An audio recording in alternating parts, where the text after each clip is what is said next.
Welcome to story hub. Hello ನನ್ನ ಮುದ್ದಿನ ಮಕ್ಕಳೇ, ಹೇಗಿದ್ದೀರಾ? ಈ ದಿನ ಮತ್ತೆ ಒಂದು ಹೊಸ ಕತೆ ಜೊತೆ ನಿಮ್ಮ ಜೊತೆ ಮುಂದೆ ಬಂದಿದ್ದೀನಿ. ಈ ಕತೆಯಲ್ಲಿ ಒಬ್ಬ ಅಜ್ಜಿ ತನ್ನ ಹಳ್ಳಿನಲ್ಲಿ ವಾಸ ಆಗಿದ್ಲು. ಆಕೆ ಎಷ್ಟು ಖುಷಿಯಾಗಿದ್ಲಂದರೆ ಒಬ್ಬಳೇ ಇದ್ಲು ಹಾಗೂ ತನ್ನದೇ ಆಗಿರುವಂಥ ಒಂದು ಹೊಲ ಇತ್ತು. ಆ ಹೊಲದಲ್ಲಿ ಬೆಳೆಯನ್ನು ಬೆಳೀತಾ ಇದ್ಲು. ತನಗೆಷ್ಟು ಬೇಕೋ ಅಷ್ಟನ್ನು ಮಾತ್ರ ಇಟ್ಕೊಂಡು ಉಳಿದದ್ದನ್ನು ತನ್ನ ಸಂತೆಯಲ್ಲಿ ಮಾರಿ ಬಂದ ಹಣವನ್ನು ಒಂದು ಪೆಟ್ಟಿಗೆ ಒಳಗಡೆ ಹಾಕಿ ಇಡ್ತಾ ಇದ್ಲು. ಇದು ಆಕೆಯ ಪ್ರತಿನಿತ್ಯದ ಕಾಯಕ ಆಗಿತ್ತು. ಹೀಗೆ ಅಜ್ಜಿ ಹಣವನ್ನು ಜೋಡಿಸಿ ಒಂದು ಪೆಟ್ಟಿಗೆ ಒಳಗಡೆ ಇಟ್ಟಿದ್ರು. ಆ ಪೆಟ್ಟಿಗೆಯನ್ನು ಯಾರಿಗೂ ಕಾಣದ ಹಾಗೆ ಭದ್ರವಾಗಿ ಬಚ್ಚಿಟ್ಟಿದ್ರು. ಒಂದಿನ ಅಜ್ಜಿ ಸಂತೆನಲ್ಲಿ ಸಾಮಾನು ಮಾರುವಾಗ 3 ಜನ ಕಳ್ಳರು ಈಕೆಗೆ ಬರ್ತಾ ಇರೋ ಹಣವನ್ನು ನೋಡ್ತಾ ಇದ್ದರು. ಓಹೋ, ಈ ಅಜ್ಜಿಯ ಬಳಿ ತುಂಬ ಹಣ ಇದೆ, ಕಾಸು ಮಾಡಿಟ್ಟಿದ್ದಾಳೆ, ಬಂಗಾರ ಬೆಳ್ಳಿ ಎಲ್ಲ ತೆಗೆದಿಟ್ಟಿದ್ದಾಳೆ. ಹೇಗಾದರೂ ಮಾಡಿ ಈ ಅಜ್ಜಿನ ಹಿಂದೆ ಫಾಲೋ ಮಾಡ್ಕೊಂಡೋಗಿ ಇವತ್ತು ಆ ಅಜ್ಜಿ ಮನೆಯಲ್ಲಿ ಇರೋದನ್ನು ಎಲ್ಲವನ್ನು ಕಳ್ತನ ಮಾಡಿಕೊಂಡು ಬರೋಣ ಅಂತ ಹೇಳಿ ಈ 3 ಜನ ಕಳ್ಳರು ನಿರ್ಧಾರ ಮಾಡ್ತಾರೆ. ಹೇಗೋ ಏನೋ ಅಜ್ಜಿ ಮನೆಯೂ ತಲುಪಿಬಿಡ್ತಾರೆ. ಅಜ್ಜಿ ರಾತ್ರಿ ಯಾರೂ ಇಲ್ಲ, ಆದರೂ ಯಾರೋ ಮನೆಯಲ್ಲಿ ಓಡಾಡೋ ಶಬ್ದ ಕೇಳಿಸ್ತಾ ಇದೆ. ಓಹೋ, ಕಳ್ಳರು ಬಂದ ಹಾಗಿದೆ ಅಂತ ಹೇಳಿ ಅಜ್ಜಿ ಜೋರಾಗಿ ಕಳ್ಳರಿಗೆ ಕೇಳೋ ಹಾಗೆ, ನನ್ನ ಮನೆ ಹಿಂದೆ ಹಿತ್ಲ ಇದೆಯಲ್ಲ, ಆ ಬಾವಿನಲ್ಲಿ ನನ್ನ ಬಂಗಾರ ಎಲ್ಲ ಹಾಕಿಟ್ಟಿದ್ದೀನಿ. ಸುಮಾರು 3 ಪೆಟ್ಟಿಗೆ ಇದೆ. ಆ 3 ಪೆಟ್ಟಿಗೆನ ನನ್ನ ಜೀವಮಾನ ದುಡ್ದಿದ್ದೆಲ್ಲ ಅಂತ ಕೇಳೋ ಹಾಗೆ ಹೇಳ್ತಾಳೆ. ಕಳ್ಳರು ಅದನ್ನು ನಂಬಿ ಆ ಅಜ್ಜಿ ಮನೆಯ ಹಿಂದೆ ಇದ್ದ ಬಾವಿಗೆ ಹತ್ತಿರ ಹೋಗ್ತಾರೆ. ಬಾವಿನಲ್ಲಿ ಬಗ್ಗಿ ನೋಡ್ತಾರೆ. ಅಷ್ಟೊತ್ತಿಗಾಗಲೇ ಕತ್ಲು ಸರಿದು ಬೆಳಕಾಗೋ ಶುರು ಆಗ್ತಾ ಇರ್ತದೆ. ಸರಿ, ಮುಂದೆ ನಾಳೆ ಬಂದು ಈ ಪೆಟ್ಟಿಗೆನ ಕತ್ಕೊಂಡು ಹೋಗೋಣ ಅಂತ ನಿರ್ಧಾರ ಮಾಡ್ತಾರೆ. ಅದೇ ರೀತಿ ಅಲ್ಲೇ ಬಾವಿ ಹತ್ರ ಕೂತ್ಕೊಂಡು ಆ ಅಜ್ಜಿ ಬಂಗಾರ ಕದ್ದೊಯ್ತಿರೋ ಹಾಗೆ ಕನಸನ್ನು ಕಾಣ್ತಾರೆ. ಕನಸು ಕಾಣ್ತಾ ಕಾಣ್ತಾ ಬೆಳಕರಿದು ಬಿಡುತ್ತೆ. ಓಹೋ, ಇದು ಸರಿಯಾದ ಸಮಯ ಅಲ್ಲ, ಮತ್ತೆ ನಾಳೆ ಬರೋಣ ಅಂತ ಹೇಳಿ 3 ಜನ ಕಳ್ಳರು ನಿರ್ಧಾರ ಮಾಡ್ತಾರೆ. ಅಜ್ಜಿ ಮನೆಯಲ್ಲಿರೋ ಆ ಬಾವಿಯಲ್ಲಿರೋ ಎಲ್ಲ ವಸ್ತುಗಳನ್ನು ಕತ್ಕೊಂಡು ಹೋಗೋಣ ಅಂತಾರೆ. ಆದರೆ ಬೆಳಕು ಅರದ ಮೇಲೆ ಅಜ್ಜಿ ದೇವಸ್ಥಾನಕ್ಕೆ ಹೋಗ್ತಾರೆ.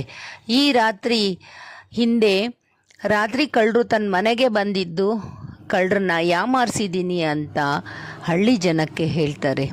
ತಾನು ಈವರೆಗೆ ದುಡಿದಿದ್ದ ಎಲ್ಲ ಹಣವನ್ನು ದೇವಸ್ಥಾನದ ದೇಣಿಗೆಯಾಗಿ ಕೊಟ್ಬಿಡ್ತಾರೆ. ಇದನ್ನು ದೇವಸ್ಥಾನದ ಜೀರ್ಣೋದ್ಧಾರ, ದಿನನಿತ್ಯದ ದಾಸೋಹ, ಮಕ್ಕಳ ವಿದ್ಯಾಭ್ಯಾಸಕ್ಕೆ ಬಳಸಿ ಅಂತ ಹೇಳ್ತಾಳೆ. ಹಾಗೆ ರಾತ್ರಿ ಆಗುತ್ತೆ.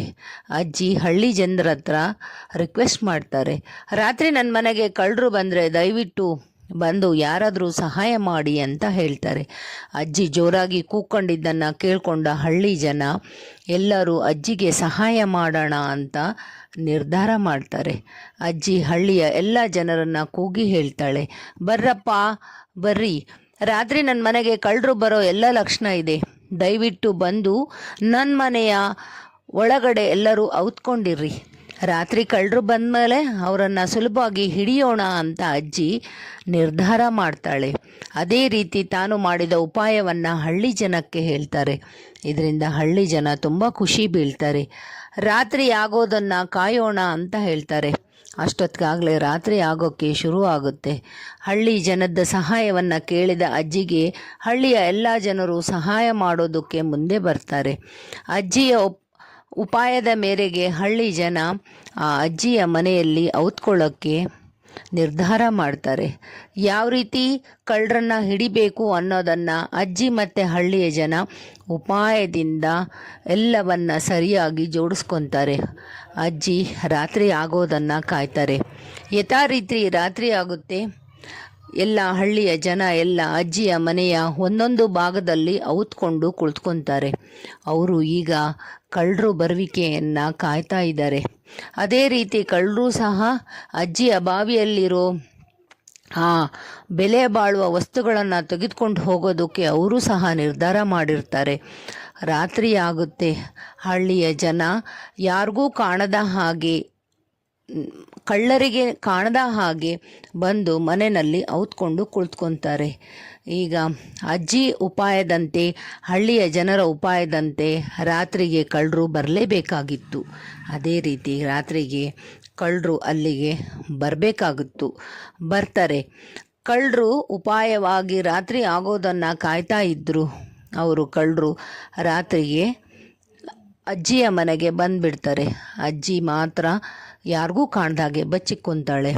ಕಳ್ಳರು ಬಾವಿಗೆ ಬಂದು ಬಾವಿನಲ್ಲಿದ್ದ ಹಗ್ಗದ ಸಹಾಯದಿಂದ ಒಬ್ಬರೊಬ್ಬರಾಗಿ ಬಾವಿ ಒಳಗೆ ಇಳಿಯೋದಕ್ಕೆ ಪ್ರಾರಂಭ ಮಾಡ್ತಾರೆ. ಯಾಕೆಂತ ಹೇಳಿದರೆ, ಅಜ್ಜಿ ಹೇಳಿದ್ದು ತಾನು ಈವರೆಗೆ ದುಡಿದಿದ್ದನ್ನೆಲ್ಲ 3 ಪೆಟ್ಟಿಗೆಯ ಬಂಗಾರವನ್ನು ಬಾವಿ ಒಳಗಡೆ ಇಟ್ಟಿರೋದಾಗಿ ಹೇಳಿರ್ತಾಳೆ. ಹಾಗಾಗಿ 3 ಜನ ಒಬ್ಬರಾದ ಮೇಲೆ ಒಬ್ಬರಂತೆ ಬಾವಿ ಒಳಗೆ ಇಳಿಯೋದಕ್ಕೆ ಪ್ರಯತ್ನವನ್ನು ಪಡ್ತಾರೆ. ಆ ಹಳ್ಳಿಯ ಜನ ಎಲ್ಲ ಕಳ್ಳರು ಬರೋದನ್ನು ಕಾಯ್ತಾ ಇರ್ತಾರೆ. ಆದರೆ ಅವರು ಯಾರ ಕಣ್ಣಿಗೂ ಕಾಣಿಸ್ತಾ ಇರೋದಿಲ್ಲ. ಆ ಹಳ್ಳಿಯ ಜನ ಮನೆಯಲ್ಲಿ ಬಚ್ಚಿಟ್ಕೊಂಡಿರೋದು ಈ 3 ಜನ ಕಳ್ಳರಿಗೆ ಗೊತ್ತೇ ಆಗೋದಿಲ್ಲ.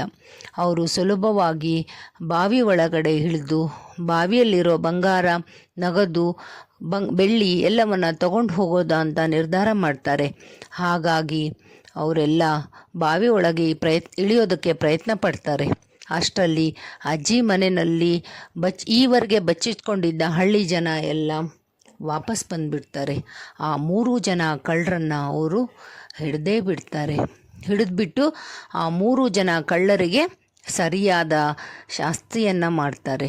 ಮಕ್ಕಳೇ, ನಿಜ ಹೇಳಿ, ಅಜ್ಜಿ ನಿಜವಾಗ್ಲೂ ಬಂಗಾರವನ್ನು ಬಾವಿನಲ್ಲಿ ಹಾಕಿತ್ತಾ?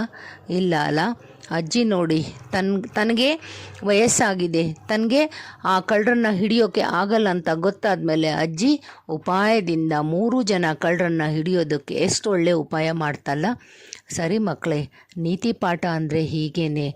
ನಮಗೆ ಎಲ್ಲಿ ದೈಹಿಕ ಬಲ ಇರೋದಿಲ್ಲ ಅಲ್ಲಿ ಚಾಣಾಕ್ಷತನದಿಂದ ನಾವೇನು ಮಾಡಬೇಕು, ನಮ್ಮ ಬುದ್ಧಿಬಲವನ್ನು ಉಪಯೋಗಿಸಿ ಆ ಕ್ಷಣದಿಂದ, ಆ ಕಷ್ಟದಿಂದ ಪಾರಾಗಬೇಕು. ಅಜ್ಜಿ ಮಾಡಿದ್ದು ಇಲ್ಲಿ ಅದೇ ಕೆಲಸ ಅಲ್ಲ. ನೋಡಿ, ಅಜ್ಜಿ ಮನಸ್ಸು ಮಾಡಿದರೆ ಕಳ್ಳರ ಕೈನಲ್ಲಿ ಸಿಕ್ಕಿ ಕಳ್ಳರ ಪಾಲಾಗ್ಬೋದಾಗಿತ್ತು. ಆದರೆ ಚಾಣಾಕ್ಷತನದಿಂದ ತಾನೂ ಬಚಾವಾದ್ಲು. ತನ್ನ ಹಣವನ್ನು ಒಂದು ಒಳ್ಳೆಯ ಕೆಲಸಕ್ಕೆ ಸದುಪಯೋಗ ಮಾಡಿಕೊಂಡ್ರು. ಹಾಗೇ ಆ ಕಳ್ಳರನ್ನ ಹಿಡಿದ್ರು. ಈಗ ಅಜ್ಜಿ ಬಹಳ ಸಂತೋಷ ಆಗಿದ್ದಾರೆ. ಅಜ್ಜಿ ಆ ಊರಿನಲ್ಲಿರೋ ಎಲ್ಲ ಜನರಿಗೆ ಕಳ್ಳರನ್ನ ಹಿಡಿದಿದ್ದಕ್ಕೆ ಸಹಾಯ ಮಾಡಿದ್ದಕ್ಕಾಗಿ ಧನ್ಯವಾದಗಳನ್ನು ಹೇಳ್ತಾರೆ. ನಾವು ಯಾರಿಂದ ಯಾವತ್ತಾದರೂ ಸಹಾಯವನ್ನು ಪಡೆದ್ರೆ ಅವರಿಗೆ ನಾವು ಪುನಃ ಧನ್ಯವಾದಗಳ ಹೇಳೋದನ್ನು ಮರಿಬಾರದು. ಅರ್ಥ ಆಯ್ತಲ್ಲ ಈ ನೀತಿ ಪಾಠ? ಇದರ ಉದ್ದೇಶ ಇಷ್ಟೇ ಮಕ್ಕಳೇ. ನಾವು ಯಾರಿಂದಾದರೂ ಸಹಾಯ ಪಡೆದ್ರೆ ಅವರಿಗೆ ಧನ್ಯವಾದ ಹೇಳಬೇಕು. ಎಲ್ಲಿ ನಮಗೆ ಚಾಣಾಕ್ಷತನದಿಂದ ಕೆಲಸ ಮಾಡಬೇಕು ಅಲ್ಲಿ ಚಾಣಾಕ್ಷತನದಿಂದ ಗೆದ್ದು ಬನ್ನಿ ಮಕ್ಕಳೇ. ಇದೇ ಈ ಕಥೆಯ ನೀತಿ ಪಾಠ.